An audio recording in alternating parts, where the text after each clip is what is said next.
नमस्कार आणि सुप्रभात. सकाळचे 6 वाजलेले आहेत. मी सारखी तुम्हाला सांगत असते, की सकाळचे 6 वाजलेले आहेत, कारण मी सकाळी 6 वाजता जर अ, व्यायाम, योगा करत असेन, तर तुम्हीही लवकर उठावं आणि सकाळी 6ची जी वेळ आहे, ती अतिशय उत्तम आहे. त्याही आधी केलं तरी अतिशय उत्तम, त्यापेक्षाही ते चांगलं आहे आणि त्यासाठी मी सारखी सांगत असते, की सकाळचे 6 वाजलेले आहेत. ठीक आहे? तर काल मी तुम्हाला सांगितलं, काल सूर्यनमस्कार कसे आणि किती घालायचे. काल माझा व्हिडिओ थोडासा स्टॉप होत होता, त्यामुळे ते पूर्ण 12 सूर्यनमस्कार दाखवणं शक्य नाही झालं. मी माझ्या पद्धतीनं माझे 12 सूर्यनमस्कार पूर्ण केले होते, परंतु ते व्हिडिओमध्ये दिसत नव्हते. पण मी कसंही ते मॅनेज केलं आणि तो व्हिडिओ पाठवलेला आहे. तुम्ही तो पाहू शकता. आणि त्यामध्ये सगळ्यात महत्त्वाचं जी सूर्याची नावं आहेत, ती मी तुम्हाला फोटोही पाठवलेला आहे आणि कसा ओंकार उच्चार करायचा आहे, सूर्याच्या नावांचा उच्चार कसा करायचा आहे, तेही मी तुम्हाला त्या व्हिडिओमध्ये पाठवलेलं आहे. तर तुम्ही ते पाहू शकता. तर आज वॉर्मअप झाला, त्याच्यानंतर सूर्यनमस्कार जो माझा सिक्वेन्स आहे, माझा क्रम आहे, तो मी तुम्हाला दाखवते आहे पहिल्यांदा. वॉर्मअप झाला, त्यानंतर सूर्यनमस्कार आणि त्यानंतर आज अ, योगासनांची जी आसनं आहेत, ती 4 स्थितींमध्ये आपण करू शकतो. तर पहिली स्थिती जी आहे ती शयन स्थिती. म्हणजे लहान मूल जसं पहिल्यांदा झोपलेलं असतं ज्या स्थितीमध्ये, शयन स्थितीमध्ये. त्यानंतर ते पालतं पडतं, विपरीत शयन स्थिती. त्याच्यानंतर ते बसण्याचा प्रयत्न करतं, बैठक स्थिती आणि त्यानंतर ते उभं राहण्याचा प्रयत्न करतं, दंड स्थिती. आलं लक्षात? तर ही खूप नैसर्गिक गोष्टी आहेत आणि त्या नैसर्गिक पद्धतीनं आपल्याला पुढे जायचं आहे. तर आज मी तुम्हाला शयन स्थितीतील जी आसनं मी करते, ती मी दाखवणार आहे. तर ती सर्वांनी पाहायची आणि वॉर्मअप झाला, सूर्यनमस्कार झाले, तर त्यानंतर शयन स्थितीतली आसनं तुम्ही करायची आहेत. तर व्हिडिओ शेवटपर्यंत पहा आणि तुम्हीही माझ्यासोबत करण्याचा प्रयत्न करा. ठीक आहे? धन्यवाद.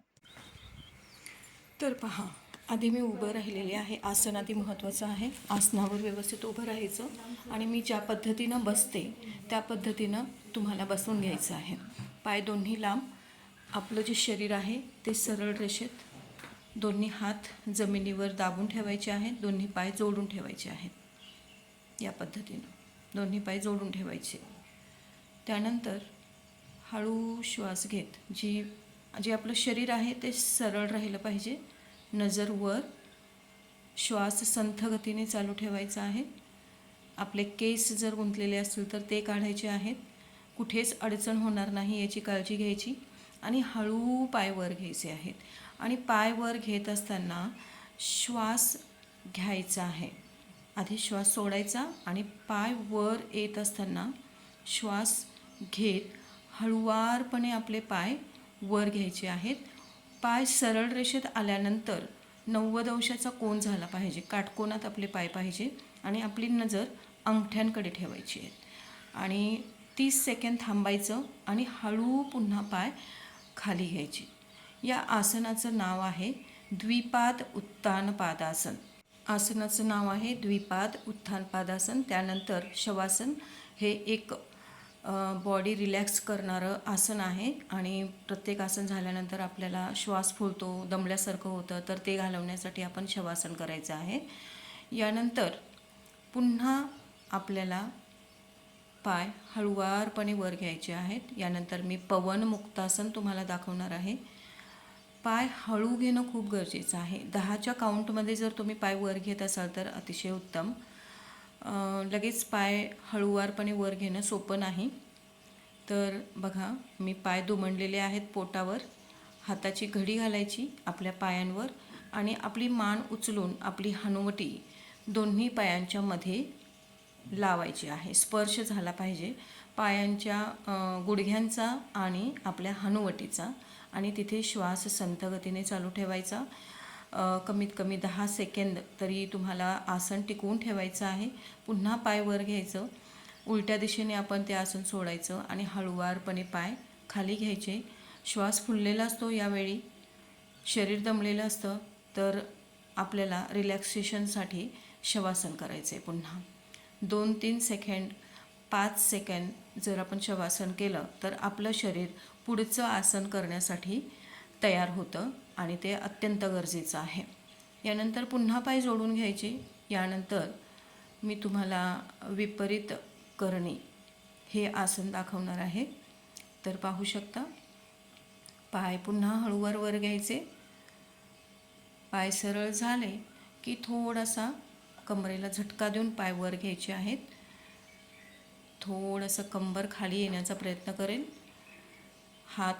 हाताने कमरेला आधार द्यायचा. पूर्ण शरीर सरळ न करता थोड्याशा तिरक्या पद्धतीनं आपल्याला शरीर ठेवायचं आहे आणि त्या पद्धतीनं आपल्याला जसे मी पाय वर केलेले त्या पद्धतीनं आपण आपलं आसन जे आहे ते ठेवायचे थोडा वेळ आणि पुन्हा कंबर हळुवारपणे खाली टेकवायची आणि पुन्हा पाय हळुवारपणे खाली घ्यायचे आहेत. पुन्हा आपण शवासन करायचं आहे. शवासन हे प्रत्येक आसनानंतर करणं गरजेचं आहे, कारण श्वास फुललेला असतो, शरीर दमलेलं असतं, त्यामुळे ते आपण करून घ्यायचे. यानंतर मी सर्वांगासन दाखवणार आहे. लगेच सर्वांनी प्रयत्न नाही करायचा, फक्त पाहून घ्या. मी प्रत्येक एक आसनं पुन्हा वेगळे व्हिडिओ दाखवणार आहे. इथे पाय सरळ रेषेत आले की इथे झटका देऊन आपल्याला पुन्हा मोठा झटका नाही द्यायचा, अतिशय हळूवार झटका द्यायचा आहे आणि आपली बॉडी पूर्णपणे फक्त मानेचा आणि आपल्या डोक्याचा जो भाग आहे तो जमिनीवर टेकला असेल. इथे 10 सेकंद थांबण्याचा प्रयत्न करायचा. नजर आपल्या अंगठ्यांकडे ठेवायची आणि इथे स्थिर ठेवायची आहे. स्थिरता असणं खूप गरजेचं आहे. पुन्हा आसन सोडताना हळुवारपणा हा मोठा मंत्र आहे योगासनांचा. तर सगळ्या स्थिती, सगळ्या क्रिया आपल्याला हळुवार करायच्या आहेत. कंबर हळुवारपणे खाली टेकवायची आणि पाय पुन्हा हळुवारपणे खाली घ्यायचे. पाय टेकले की पुन्हा शरीराला विश्रांती देण्यासाठी शवासन करायचं आहे. ठीक आहे. एक 5 सेकंद शवासन करून झालं तर शवासन घेत असताना बघा, दोन्ही पायांमध्ये रिलॅक्स वाटेल एवढं अंतर, दोन्ही हातांमध्ये रिलॅक्स वाटेल एवढं अंतर. मान सरळ हवी किंवा एका बाजूला कलंडवायची, कारण जिथे आपल्याला रिलॅक्स वाटतं त्या पद्धतीनं आपण मान ठेवायची आहे. पण खूप रिलॅक्स वाटतं जेव्हा आपण शवासन करतो. यानंतर पुढचं आसन आहे द्रोणासन. द्रोणासन करत असताना दोन्ही पाय वर घ्यायचे, त्यानंतर पाय पकडायचे आणि त्यानंतर आपली पाठीमागची बॉडी उचलायची आणि दोन्ही पाय वर आणि पाठीमागूनही आपली बॉडी उचलायची आहे आणि दोन्ही हात सरळ. हे आसन थोडं कठीण जातं. पोटाचा जो घेर आहे तो कमी करण्यासाठी तुम्हाला याचा उपयोग होईल, परंतु करत असताना खूप हळुवारपणे करायचं आहे. पुन्हा जेवढा वेळ आपल्याला जमेल तेवढा वेळ करायचं आणि आसन हळुवारपणे सोडायचं आणि पुन्हा शवासन घ्यायचं आहे. आता ही जी आसनं आहेत ही शयन स्थितीतील आहेत. इथे तुम्ही पाहू शकता, मी पालथी पडलेली नाही तर सरळ झोपलेली आहे. याला म्हणतात शयन स्थिती. या शयन स्थितीतील मी पूर्ण आसनं केलेली आहेत. यानंतर मी अर्धचक्रासन दाखवणार आहे. तर बघा, दोन्ही पाय जवळ घ्यायचे, कमरेच्या जवळ, कंबर उचलायची, एक पाय पुढे घ्यायचा, दोन्ही हाताची घडी घालायची डोक्यावर आणि दुसऱ्या पायाची टाच घोटा उचलायचा आहे. पुन्हा पाय पाठीमागे घ्यायचा आहे. आता दुसऱ्या पायाने करायचं आहे. पाय जोडून घ्यायचे, आपल्या सीटजवळ पाय आले पाहिजेत. पुन्हा कंबर उचलायची, दुसरा पाय वर घ्यायचा सरळ रेषेत आणि बाजूच्या पाय टाचेवर घ्यायचा आहे आणि दोन्ही हात डोक्याच्या वर, हाताची घडी या स्थितीमध्ये. पुन्हा आसन सोडताना या पद्धतीनं सोडायचं आहे.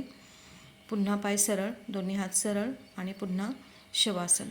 मी तुम्हाला प्रत्येक वेळी सांगते की प्रत्येक आसन झाल्यानंतर शवासन करणं गरजेचं आहे.